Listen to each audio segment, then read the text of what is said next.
अगर आप भी इस बार 12th बोर्ड एग्जाम देने वाले हैं तो यह वीडियो आपके लिए महत्वपूर्ण होने वाला है, क्योंकि इस वीडियो के अंतर्गत हम आपको 12th बोर्ड एग्जाम 2013 के हिंदी के क्वेश्चन पेपर का सॉल्यूशन देने वाले हैं। आपके मन में यह सवाल उठता होगा कि हम प्रीवियस ईयर के क्वेश्चन को सॉल्व क्यों करें, तो इसका शानदार जवाब है कि प्रीवियस ईयर के क्वेश्चन को हम इसीलिए सॉल्व करते हैं ताकि हमें क्वेश्चन का पैटर्न पता चल जाए कि व्याकरण से क्या पूछा जाता है और किस किस टॉपिक से कौन कौन से प्रश्न पूछे जाते हैं। साथ ही साथ बहुत महत्वपूर्ण बात यह है कि जो बिहार बोर्ड में क्वेश्चन रिपीट होते हैं, इसमें बहुत सारे ऐसे क्वेश्चन हैं 2009 में, 10 में, 12 में पूछा गया है और वो आगे भी पूछा जाएगा। इसीलिए हम लोग क्वेश्चन बैंक में प्रीवियस ईयर के क्वेश्चन को सॉल्व करते हैं। तो चलिए बिना समय को गवाए सभी क्वेश्चन को अच्छे तरीके से सॉल्व करते हैं। पहले हम लोग ऑब्जेक्टिव सेक्शन के क्वेश्चन को सॉल्व करेंगे। तो यहाँ पर 5 नंबर से शुरू होता है क्वेश्चन और यहाँ पर आपको 4 देना है, सभी क्वेश्चन को उड़ा देना है, सभी क्वेश्चन को सॉल्व करना है और लाइक शेयर सब्सक्राइब आपको दबा करना है। तो चलिए सॉल्व करते हैं। तो सर्वप्रथम हम लोग मिलान वाला प्रश्न को सॉल्व करेंगे, उसके बाद ऑब्जेक्टिव प्रश्न करेंगे। तो देखिए ये 5 नंबर में पूछा गया था और यह अब ऑब्जेक्टिव रूप में पूछा जाता है कि सही जोड़े का मिलान करें। पहला में है मोहन राकेश। तो मोहन राकेश किस पाठ के लेखक हैं, पहले आप हमको यह बता दीजिए। तो मोहन राकेश सिपाही के माँ पाठ के लेखक हैं। ये तो हो गया इसका आंसर, लेकिन इससे और सारा भी प्रश्न बनता है। जैसे पूछा जाएगा कि सिपाही की माँ क्या है, तो यह एक एकांकी है। यह क्या है, तो यह एक एकांकी है। यह पहला प्रश्न हो गया। दूसरा प्रश्न यह रहता है कि यह कहाँ से लिया गया है, किस संग्रह से लिया गया है।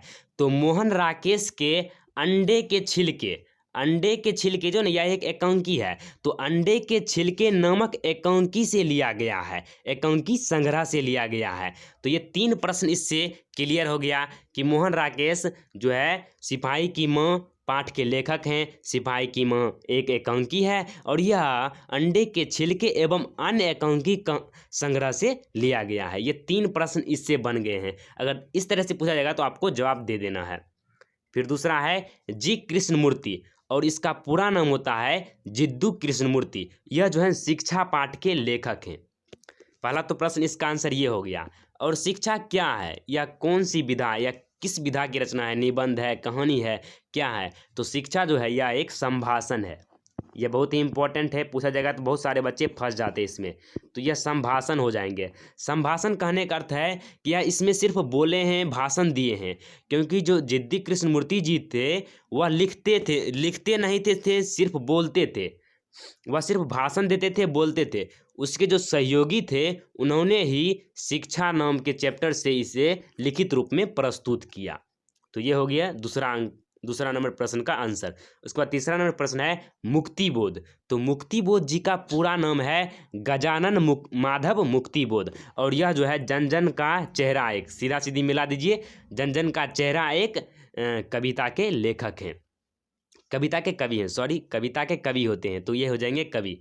उसके बाद चौथा है जगदीश चंद्र माथुर। ये 12 में भी पूछा गया था क्वेश्चन। तो जगदीश चंद्र माथुर जी जो है ओ सदानीरा पाठ के लेखक हैं। ओ सदानीरा क्या है, तो यह एक एकांकी है जो बोलते छंद से लिया गया है। सॉरी या जो है ना शायद ओ सदानीरा जो है यह एक निबंध है। ये जो है ना एक निबंध है, एकांकी नहीं है, यह एक निबंध है। ओ सदानीरा क्या है, तो यह एक निबंध है जिसके निबंधकार जगदीश चंद्र माथुर जी हैं। और यह कहाँ से लिया गया है, तो बोलते छंद से लिया गया है। यह भी पूछा जाएगा कि कहाँ से लिया गया है, तो बोलते छंद से लिया गया है। यह भी प्रश्न पूछा जाता है, बोलते छंद, बोलते छंद से लिया गया है।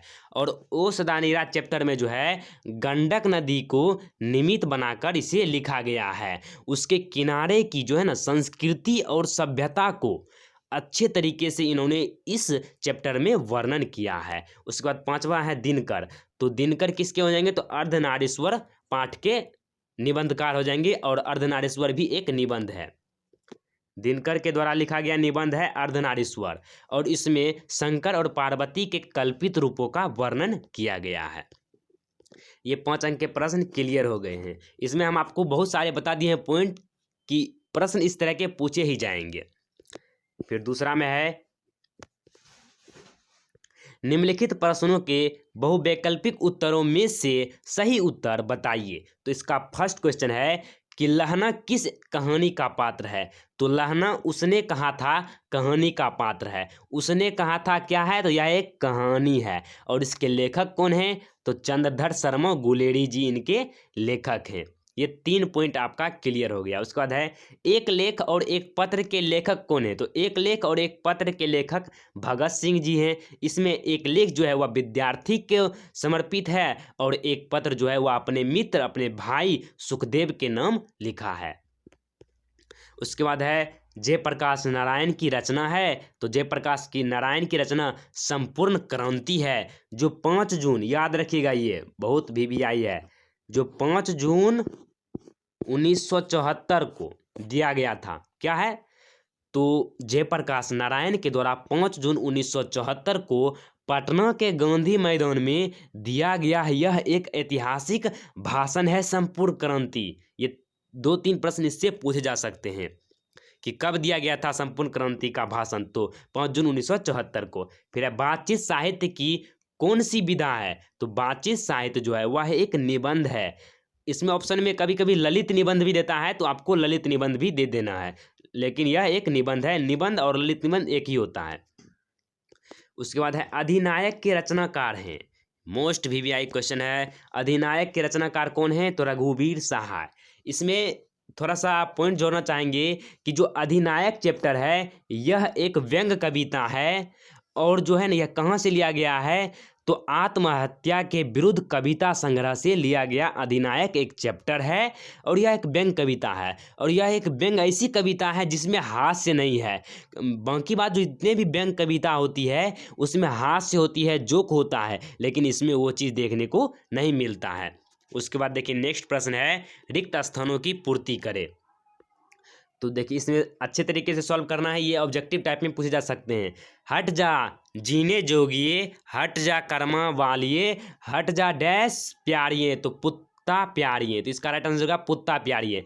यह जो है उसने कहा था चैप्टर से लिया गया है, जिसमें वहाँ के पंजाब के बाज़ारों को दिखाया गया था कि किस तरह से अमृतसर के जो है ना, पंजाब में ही अमृतसर, तो वहाँ पर जो बैलगाड़ी चलाते थे वह लोगों को साइड करने के लिए इस तरह के शब्द का इस्तेमाल करते थे। पंजाबी थे तो पंजाबी शब्द का ही इस्तेमाल करते थे। फिर लहना सिंह के भतीजे का नाम था। तो लहना सिंह के भतीजे का नाम कीरत सिंह था। यह ध्यान देने योग्य बात है कि क्वेश्चन पेपर में जो है ना इसका गलत आंसर दिया गया है बजीरा सिंह, जो कि गलत है। इसका राइट आंसर हो जाएगा कीरत सिंह। आपको यह ध्यान रखना है, क्वेश्चन पेपर में कोई भी क्वेश्चन पेपर हो उसमें 100% क्वेश्चन आपको शुद्ध नहीं मिलेगा। थोड़ा सा साउंड आ गया है, अभी जो है ना प्रचार का माहौल है, इसीलिए से प्रचार हो रहा है, तो थोड़ा सा साउंड आ गया होगा। उसके बाद देखिए